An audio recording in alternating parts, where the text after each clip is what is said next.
అందరికీ నమస్కారం. హిందూ లైబ్రరీకి స్వాగతం. ఈరోజు మీకు మాఘమాసంలో వచ్చే పర్వదినాలు ఏమిటి, ఆ రోజుల్లో ఎవరిని పూజించాలి, వాటి ప్రత్యేకత ఏమిటి అన్నది వివరంగా చెప్తాను. వీడియో ఎక్కడ స్కిప్ చేయకుండా చివరి వరకు చూడండి. మాఘమాసంలో మాఘశుద్ధ పంచమిని శ్రీ పంచమి లేదా వసంత పంచమి అని అంటారు. ఈరోజు మనం సరస్వతీదేవి జన్మదినంగా జరుపుకుంటామన్నమాట. ఉత్తర భారతదేశంలో దీన్ని చాలా ఘనంగా జరుపుతారు. పాఠశాలల్లో సరస్వతీదేవిని ప్రతిష్ఠించి విద్యార్థుల చేత స్వయంగా పూజలు చేయిస్తారు. శ్రీపంచమి రోజు అక్షరాభ్యాసాలు కూడా పెద్ద సంఖ్యలో జరుగుతూ ఉంటాయి. చదువుకునే పిల్లలు ఉంటే కనుక ఈరోజు స్నానం చేయించి వాళ్ళ చేతే స్వయంగా సరస్వతీ పూజ చేయించి వాళ్లకు వచ్చిన సరస్వతీ శ్లోకాలు చదివించండి. వాళ్లకు జ్ఞానం అభివృద్ధి చెంది మంచి మార్గంలో పయనిస్తారు. తెల్లని వస్త్రాలు ధరించి తెల్లని పూలతో ఆమెను పూజించాలి.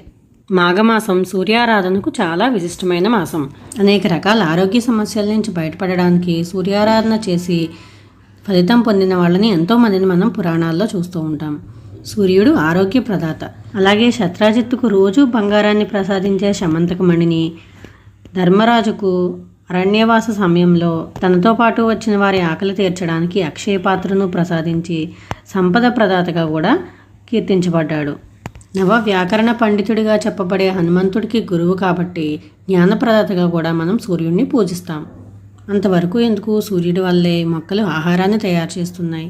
వాటి నుంచే మిగిలిన జీవులన్నీ కూడా బ్రతుకుతున్నాయి. సూర్యుడు లేకపోతే భూమి మీద జీవమే లేదు. మన కళ్ళకు కనిపించే ప్రత్యక్ష దైవం సూర్యనారాయణమూర్తి. పూర్వపు రోజుల నుంచి కూడా సూర్యారాధన అమల్లో ఉంది. పెద్దగా పూజలు చేయడం అలవాటు లేని వాళ్ళు కూడా పొద్దున్నే లేచి సూర్య నమస్కారం చేయడం మనకు తెలిసిందే. కాబట్టి సూర్యారాధన అనేది ఇంత విశిష్టమైనది అన్నమాట. ఈ మాఘమాసం సూర్యారాధనకు ఇంకా ప్రత్యేకమైన నెల. మాఘమాసంలో స్నానానికి చాలా విశిష్టమైన స్థానం ఉంది. సూర్యోదయానికి ముందే నిద్రలేచి నదీ స్నానం చేస్తే చాలా మంచిది. అలా చేయలేని పక్షంలో ఇంటి దగ్గరైనా సరే సూర్యోదయానికి ముందే స్నానం చేయాలి. ఇలా స్నానం ఆచరించి సూర్యోదయ సమయంలో సూర్యునికి నమస్కారం చేయాలి. అర్ఘ్యం ఇచ్చే అలవాటు ఉన్న వాళ్ళు అర్ఘ్యం ఇవ్వాలి. మిగిలిన వాళ్ళు సూర్య నమస్కారాలు, సూర్యాష్టకం, ఆదిత్య హృదయం చదువుకుంటూ ఇలా సూర్య నమస్కారం సూర్యునికి ఎదురుగా నిలబడి చేస్తే కనుక ఆధ్యాత్మికంగానే కాకుండా ఆరోగ్యపరంగా కూడా మంచి ఫలితం సిద్ధిస్తుంది. ఆరోగ్యం భాస్కరాదిత్యేత్ అంటారు. అంటే ఆరోగ్యం సూర్యుని ఆధీనంలో ఉంటుంది అని.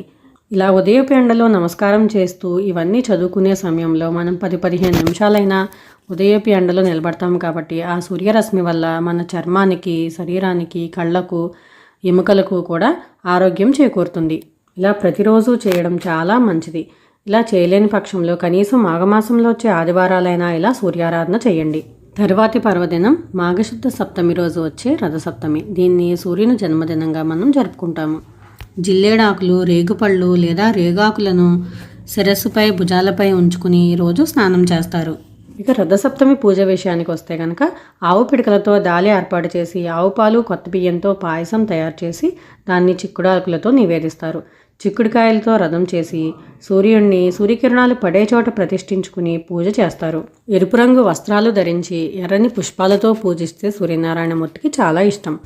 రథసప్తమి పూజ ఎలా చేసుకోవాలి, రథం ఎలా తయారు చేసుకోవాలి, ముగ్గు ఎలా వేసుకోవాలి, ఇవన్నీ కూడా నేను తర్వాతి వీడియోలో చెప్తాను.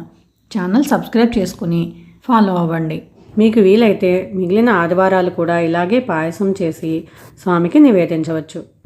తర్వాతి పర్వదినం మాఘశుద్ధ అష్టమి. దీన్నే మనం భీష్మాష్టమి అంటారు. భీష్మునికి ఇచ్ఛామరణం అనే వరం ఉంది. అంటే తను కోరుకున్నప్పుడే తన ప్రాణాలను విడిచే వరం అన్నమాట. మహాభారత యుద్ధంలో గాయపడి అంపశయ్యపై ఉన్న భీష్మ పితామహులు ఉత్తరాయణ పుణ్యకాలం ప్రవేశించిన తర్వాత మాఘశుద్ధ అష్టమి రోజు తన ప్రాణాలను విడిచారు. ఈ రోజుని మనం భీష్మాష్టమిగా చెప్పుకుంటాము. భీష్మాష్టమి తర్వాత వచ్చే ఏకాదశిని నీ పేరు మీదుగా భీష్మ ఏకాదశిగా జరుపుకుంటారని శ్రీకృష్ణుడు భీష్మ పితామహునికి వరం ఇచ్చారనమాట. కాబట్టి మనం భీష్మాష్టమి, భీష్మ ఏకాదశులను భీష్ముని గుర్తుగా జరుపుకుంటాము. ఈ రోజుల్లో తర్పణాలు విడవడం వల్ల ఎంతో గొప్ప ఫలితం సిద్ధిస్తుందని చెప్తారు. ఇక తర్వాత వచ్చే మాఘ పౌర్ణమిని కూడా చాలా విశిష్టంగా జరుపుకుంటారు. మాఘ పౌర్ణమి రోజు సముద్ర స్నానం తప్పక చేయాలని శాస్త్రోక్తి. సంవత్సరంలో 4 సార్లు అంటే ఆషాఢం, కార్తీకం, మాఘం, వైశాఖం ఈ 4 నెలల్లో పౌర్ణమి తిథి రోజు సముద్ర స్నానం తప్పక చేయాలని చెప్తారు. వాటిలో మాఘ పౌర్ణమిని మరీ ప్రత్యేకంగా చెప్తారు. ఈ రోజున సముద్ర స్నానం చేయడం వల్ల పుణ్యంతో పాటు ఆరోగ్యం కూడా సిద్ధిస్తుందని నమ్ముతారు. ఇక చివరిగా మాఘ బహుళ చతుర్దశిని మనం మహాశివరాత్రిగా జరుపుకుంటాం.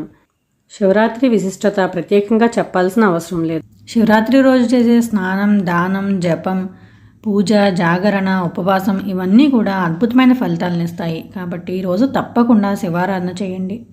నోములు చేసుకునే స్త్రీలైతే మాఘమాసంలోనే వాటిని మొదలు పెట్టుకుంటారు. రథసప్తమి రోజు కానీ శివరాత్రి రోజు కానీ వాటిని మొదలు పెట్టుకుంటారు. కొత్తగా చేయాలనుకునే వాళ్ళైతే రథసప్తమి రోజే వాటిని మొదలు పెడతారు.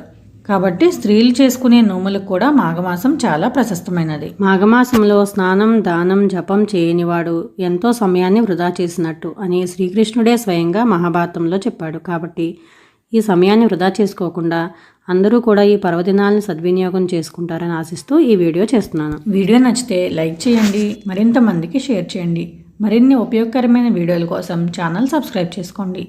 మరో వీడియోతో మళ్ళీ కలుద్దాం. సర్వే జనా సుఖినో భవంతు.